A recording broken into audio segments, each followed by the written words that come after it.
आज हम online classes के अंतर्गत क्लास 12वीं सब्जेक्ट बायोलॉजी के अंतर्गत 5th चैप्टर का अध्ययन करेंगे। 5th चैप्टर में है principle of inheritance and variation, वंशागतिकी और विविधता का सिद्धांत। तो हम लोग कहने की जेनेटिक्स क्या है ये हम लोग पढ़ लिए हैं, वेरिएशन क्या है ये भी पढ़ लिए हैं, मेंडल का लाइफ हिस्ट्री, मेंडल का प्रयोग, चाहे मोनोहाइब्रिड क्रॉस हो, चाहे डाई हाइब्रिड क्रॉस हो, चाहे मेंडलवाद का विचलन हो, 4-5 लगभग विचलन हम लोग पढ़ लिए थे कल। ठीक है जी। पहला कहना चाहिए इनकम्प्लीट डोमिनेंस, सेकंड है कोडोमिनेंस और थर्ड है मल्टीपल एलिज्म और चौथा था प्लियोट्रॉफी। मल्टीपल एलिज्म को हम लोग विस्तार पूर्वक पढ़े थे, उसमें ब्लड का निर्धारण कैसे होता है, ब्लड ग्रुप का निर्धारण कैसे होता है ये भी मैं बताया था। मेंडलवाद के विचलन के अंतर्गत एक सिकलिंग है जिसको हम लोग छोड़ दिए थे, उसको इसी चैप्टर के अंत में पढ़ेंगे क्योंकि वहां पर कुछ जेनेटिक्स डिसीज दिया गया है तो वहां पर उसका अध्ययन करेंगे। आज पढ़ेंगे पॉलीजेनिक इनहेरिटेंस। पॉलीजेनिक इनहेरिटेंस तो इसका नाम में ही अर्थ छिपा हुआ है, इसका नाम में ही अर्थ छिपा हुआ है। ये क्या कह रहा है इसको ध्यान से पढ़िए 2 बार। Polygenic inheritance, polygenic inheritance. ठीक है, इसका अर्थ मैं बता रहा हूं। जैसे कि मेंडल ने ये कहा था हमारे शरीर में कहने की जो कैरेक्टर होती है, हमारे शरीर में कहने की जो लक्षण होती है, जो गुण होती है, उनको निर्धारित करने वाले कारकों की संख्या हमेशा क्या होती है? 1 होती है। मतलब मेंडल का कहना है एक लक्षण के लिए 1 कारक, लेकिन बाद के वैज्ञानिकों ने इसको गलत बताया। मॉडर्न साइंटिस्ट का कहना है कि एक ही लक्षण के लिए अनेक फैक्टर हो सकते हैं या अनेक लक्षण के लिए 1 फैक्टर भी हो सकते हैं। क्लियर? तो पॉलीजेनिक का कहना है, मान लो कहना चाहिए हमारे शरीर में कुछ करेक्टर है, हमारे शरीर में क्या है? कुछ करेक्टर है। मान लो कोई भी एक करेक्टर को ले लेते हैं, उस करेक्टर को निर्धारित करने वाले कारकों की संख्या कई हो सकती है। हमारे शरीर में कहना चाहिए 100 से अधिक करेक्टर है, तो मान लो कहना चाहिए किसी भी जीव में पाए जाने वाले एक करेक्टर ले लेते हैं तो उसका निर्धारण करने वाले या फिर उसका कंट्रोल करने वाले जीनों की संख्या क्या होती है? 1 से अधिक होती है। क्या होती है? 1 से अधिक होती है। तो उस जीन को जो 1 से अधिक है उसके लिए क्या शब्द हम लोग लाएंगे? पॉलीजीन। पॉली मतलब बहुत और जीन मतलब जीन। तो हमारे शरीर में जो करेक्टर है उस करेक्टर को निर्धारित या उस करेक्टर को कंट्रोल 1 से अधिक जीनों द्वारा किया जाता है, तब उसको हम लोग क्या बोलेंगे? पॉलीजेनिक। क्लियर? अब ये करेक्टर जो एक पीढ़ी से दूसरे पीढ़ी में जाते हैं और कई कारक कहने से उसको क्या करते हैं? निर्धारित करते हैं। तब इस क्रिया को हम लोग क्या बोल सकते हैं पूरी तरह से? Polygenic inheritance. पॉलीजेनिक इनहेरिटेंस ये मल्टीपल एलिज्म का ही उदाहरण है। इसी कारण इसको मल्टीपल जीन भी कहा जाता है। आप पॉलीजीन कहिए या पॉलीजेनिक कहिए या मल्टीपल जीन कहिए, दोनों का एक ही अर्थ है। कुल मिलाकर हमारे शरीर में जो कैरेक्टर है उसको कई जीनों द्वारा कंट्रोल किया जाता है, तब उसको हम लोग बोलेंगे पॉलीजीन या पॉलीजेनिक। और जब ये एक पीढ़ी से दूसरे पीढ़ी में जाती है तब इसको कहा जाता है पॉलीजेनिक इनहेरिटेंस। क्लियर? इस सिद्धांत को किसने दिया है? इस सिद्धांत को कहना चाहिए सबसे पहले तो कोलरियूटर और गाल्टन ने दिया था। कोलरियूटर और गाल्टन ने दिया था, लेकिन वो विस्तार पूर्वक इसका अध्ययन नहीं कर पाए थे या नहीं बता पाए थे और प्रतिपादन ही नहीं कर पाए थे। बाद में कहना चाहिए 1908 में और 2 वैज्ञानिक आए। ठीक है, निहल्सन और ईस्ट। निल्सन और ईस्ट 1908 में इस सिद्धांत को या फिर इस थ्योरी को दिया था, पॉलीजेनिक इनहेरिटेंस को। क्लियर? इसका मैं आप लोगों को एक टेबल बता रहा हूं छोटा सा। ठीक है, हालांकि इसका ज्यादा अध्ययन अभी भी नहीं किया गया है। जैसे कि पॉलीजेनिक कैरेक्टर का एक उदाहरण दे रहा हूं मैं। जैसे मनुष्य की लंबाई हमारे शरीर में जो लंबाई है एक लक्षण है। मनुष्य के त्वचा का रंग, मनुष्य के त्वचा का रंग ये भी क्या है, एक लक्षण है। मनुष्य की बुद्धि ये भी क्या है, ये लक्षण है। ये ऐसे लक्षण है जिनका कंट्रोल एक जीन द्वारा नहीं होता है, एक से अधिक जीनों द्वारा होता है। जैसे कि हम लोग देखते हैं मनुष्य की लंबाई, हम लोग कहना चाहिए 50 व्यक्ति देखेंगे तो सभी का हाइट क्या होता है, अलग अलग होता है। मनुष्य की बुद्धि देखेंगे, 50 व्यक्ति देखेंगे तो सभी का बुद्धि की क्षमता क्या होती है, अलग अलग होती है। मनुष्य की त्वचा का रंग देखेंगे तो त्वचा की रंग भी क्या होती है, अलग अलग होती है। क्योंकि इन लक्षणों को निर्धारित करने वाले कारकों की संख्या क्या होती है, एक से अधिक होती है। तो ये लक्षण कहना चाहिए पॉलीजेनिक कैरेक्टर है। ठीक है, तो एक छोटा सा मैं टेबल बना रहा हूं।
एक उदाहरण लेते हैं यहाँ पर पॉलीजेनिक इनहेरिटेंस का। मान लो कहना चाहिए, अभी एक बता रहा था मैं, हमारे शरीर में त्वचा का रंग, हमारे शरीर में त्वचा का रंग एक कहना चाहिए पॉलीजेनिक कैरेक्टर है। ठीक है, तो जो पॉलीजेनिक कैरेक्टर होता है उसको कौन निर्धारित करते हैं, एक से अधिक जीन। तो यहां पर मैं लिख दिया हूं पॉलीजेनिक लक्षण को निर्धारित करने वाले जीनों की संख्या। ये आपके पुस्तक में दी गई, इसको आप लोग देख लेंगे यदि अच्छा से नहीं दिख रहा है तब। ठीक है, पॉलीजेनिक लक्षणों को निर्धारित करने वाले जीनों की संख्या, पॉलीजेनिक लक्षणों को निर्धारित करने वाले जीनों की संख्या। तो यहाँ पर एक उदाहरण दे दिया हूं, 2 जोड़ी और एक है 3 जोड़ी। इसमें लिख दिया हूं दूसरे पीढ़ी में फिनोटाइप की संख्या, सेकंड पीढ़ी में फिनोटाइप की संख्या। इसमें लिख दिया हूं दूसरे पीढ़ी में फिनोटाइप की अनुपात। यह है दूसरे पीढ़ी में फिनोटाइप की संख्या और यह है दूसरे पीढ़ी में फिनोटाइप की अनुपात, और यह है पॉलीजेनिक लक्षणों को निर्धारित करने वाले जीनों की संख्या। ठीक है जी, तो यहाँ पर कहना चाहिए पॉलीजेनिक लक्षणों को निर्धारित करने वाले जीनों की संख्या कितनी है, एक में 2 जोड़ी है और दूसरा उदाहरण में क्या है, 3 जोड़ी है। तो यहाँ पर दूसरे पीढ़ी में फिनोटाइप की संख्या क्या है, 5 है। ये संख्या है तो 5। इसको देखिए अनुपात 1 4 6 4 1, ये अनुपात है 1 2 3 4 5। ये दूसरी पीढ़ी में फिनोटाइप की संख्या 5 है और ये उसका क्या है, ये अनुपात है। यदि कहना चाहिए जीनों की संख्या कितनी है, 3 जोड़ी है, तो दूसरे पीढ़ी में फिनोटाइप की संख्या कितनी हो जाती है, 7 हो जाती है। तो यहाँ पर मैं 7 की संख्या में लिख दिया हूँ 1 6 15 20 15 6 1। इसको आप अपने अनुसार याद कर सकते हैं। जैसे कि यहाँ पर 5 है तो मैं किस रूप में इसको याद किया हूँ 1 4 6 1 4 6। ठीक है, यहाँ पर 7 है तो इसको मैं कैसे याद किया हूँ 1 6 15 1 6 15 और बीच में क्या है 20 है। तो याद करने का अपने अलग अलग तरीका है ये। ठीक है, यहीं से कहना चाहिए कई बार क्वेश्चन आता है। अभी व्यापम में परीक्षा हुआ था उसमें यहीं से एक क्वेश्चन आया था। आपके पुस्तक में केवल इतने ही उदाहरण दी गई है, मतलब पॉलीजेनिक लक्षणों को निर्धारित करने वाले जीनों की संख्या 2 जोड़ी और 3 जोड़ी। सेकंड पेड़ी में फिनोटाइप की संख्या कितनी है 5 और 7। तो यहाँ पर 5 और 7। तो व्यापम में जो क्वेश्चन आया था उसमें इसको आगे बढ़ा दिया था और आगे का उदाहरण कोई बुक में नहीं मिलता है। ये इसको मैं गूगल में भी खोज कर देख लिया हूँ, आसानी से नहीं मिलेगा। उसमें ये दिया था फिनोटाइप लक्षणों को निर्धारित करने वाले जीनों की संख्या कितनी है 4 पैर है। कितनी है 4 जोड़ी है। तब यहाँ पर फिनोटाइप की संख्या कितना आएगा, फिनोटाइप का अनुपात कितना आएगा, कि आपके पुस्तक में और गूगल वगैरह में नहीं मिलेगा। ठीक है, क्योंकि हम इतना पढ़े तो इतना को ही जानेंगे। तो यहाँ पर कहना चाहिए, एक उदाहरण देता हूँ। मान लो इसको हम लोग 4 ले लिए, इसमें हम लोग क्या लिए थे 5 लिए थे, इसमें कितने लिए हैं 7 लिए हैं। तो इसमें कितने ले सकते हैं 9, लेकिन 9 उसमें ऑप्शन में नहीं था। तो उसमें उत्तर में कहना चाहिए 8 था। 8 मतलब 8 और यहाँ पर उनकी संख्या अनुपात 8 में लिखा था। क्लियर?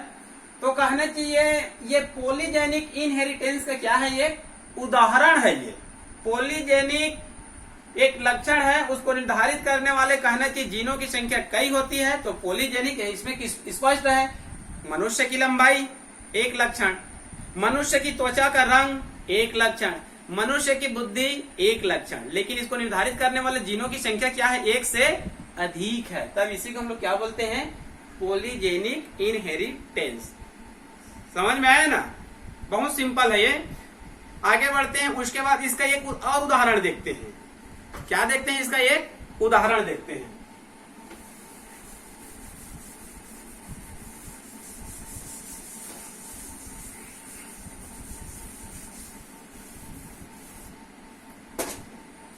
एक उदाहरण देखते हैं यहाँ पर, जैसे कि मनुष्य का कहना चाहिए जो त्वचा का रंग होता है,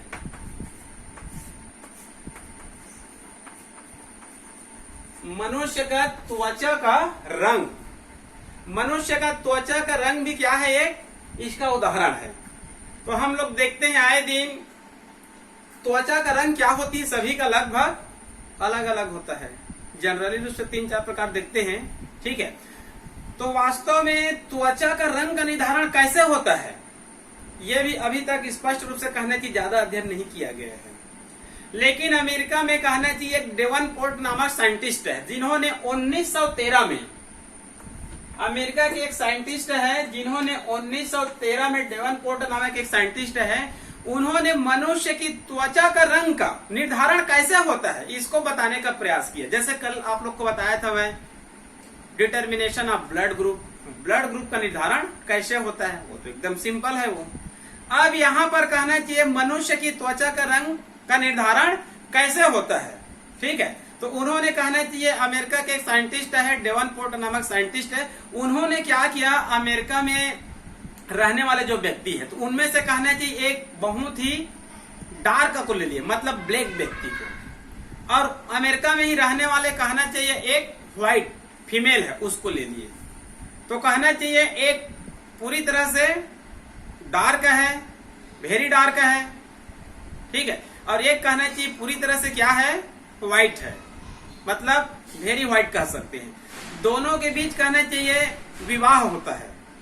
मेल क्या है, वेरी डार्क ब्लैक, और फीमेल क्या है, वेरी लाइट, ठीक है जी, मतलब व्हाइट।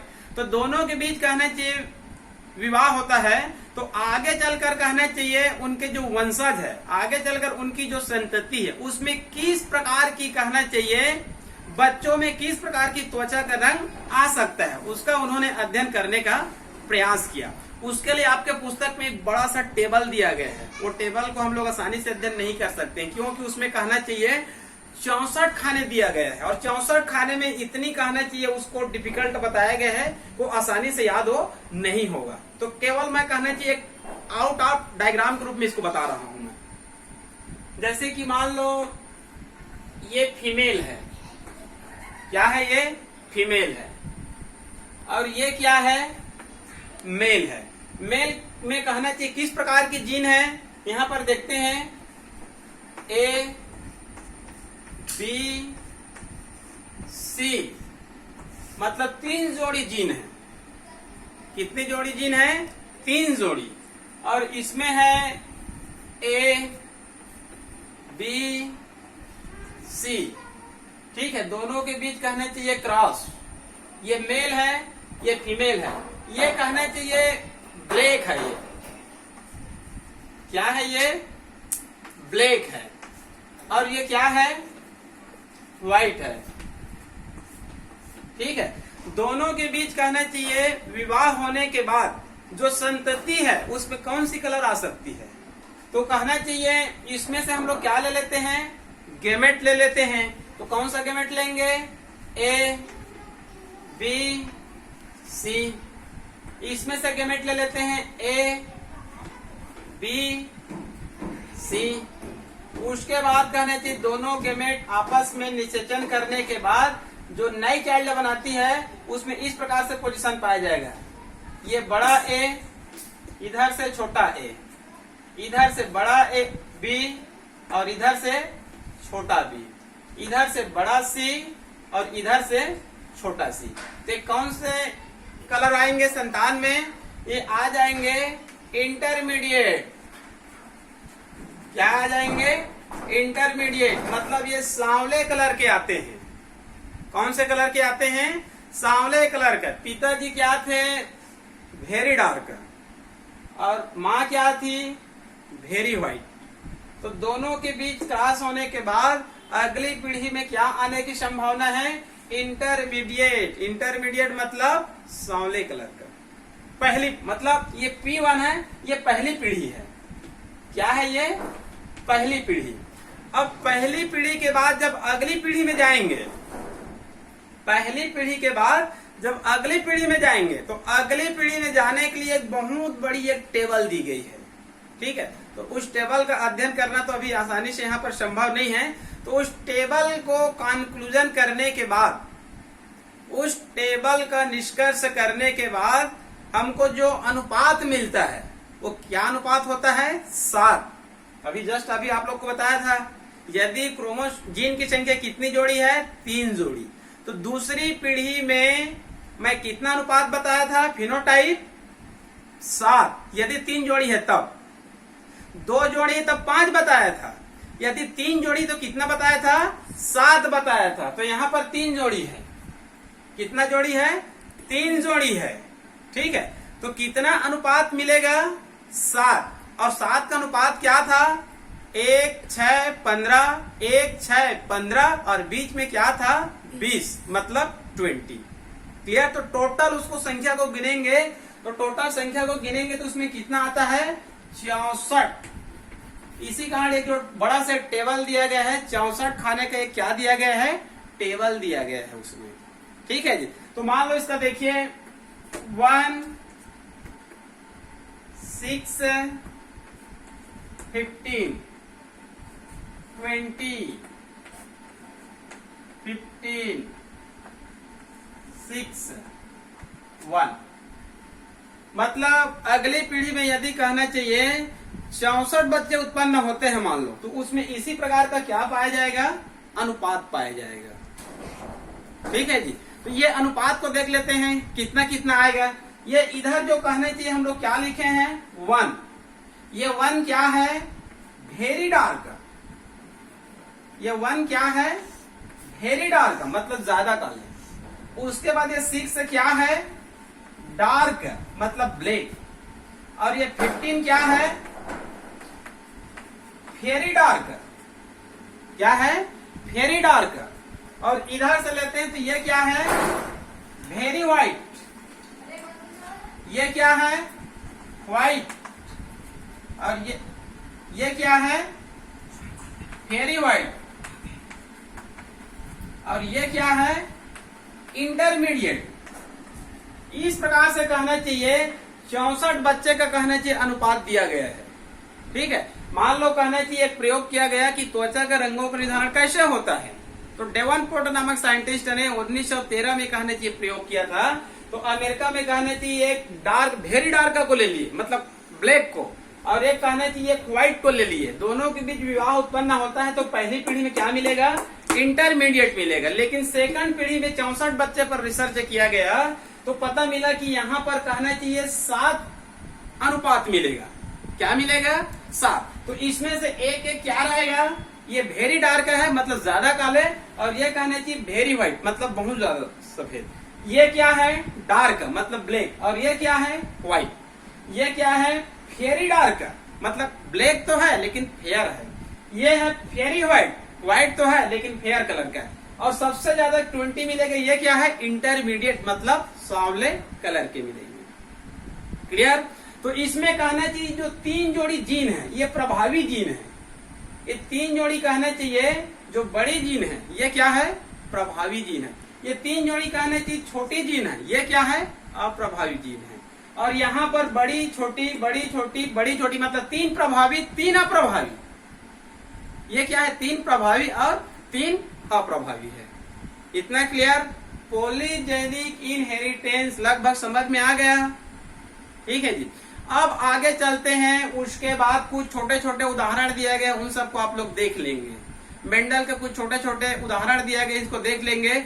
एक कहना चाहिए ब्लड का निर्धारण कैसे होता है। 1-2 क्वेश्चन दिया गया है जो कल मैं पहले कहना चाहिए एक टेबल बताया था। उस टेबल को यदि आप लोग याद कर लिए हैं तो आपको कहना चाहिए ब्लड ग्रुप में कोई समस्या नहीं होगा। चाहे आप नेट का एग्जाम दें, चाहे व्यापम का दें, चाहे कोई भी एग्जाम दें, उसमें से कोई क्वेश्चन नहीं छूटेगा। ठीक है, पॉलीजेनिक इनहेरिटेंस में कोई भी क्वेश्चन आपको नहीं छूटेगा। क्लियर? आगे है क्रोमोसोम बेसिस ऑफ इनहेरिटेंस मतलब अनुवांशिकी का क्रोमोसोमल आधार। अनुवांशिकी का क्रोमोसोमल आधार, इसका मतलब ये है अनुवांशिकी तो आप लोग को मैं लगभग कहना चाहिए 8-10 पीरियड से बता रहा हूं। अनुवांशिकी मतलब क्या होता है?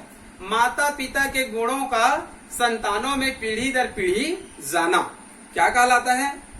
अनुवांशिकी। ठीक है, और अनुवांशिक पदार्थ किसको कहते हैं हम लोग? डीएनए या जीन। ठीक है, लेकिन ये डीएनए या फिर जीन किसमें पाई जाती है? डीएनए या फिर जीन किसमें पाई जाती है? क्रोमोसोम में पाई जाती है। किसमें पाई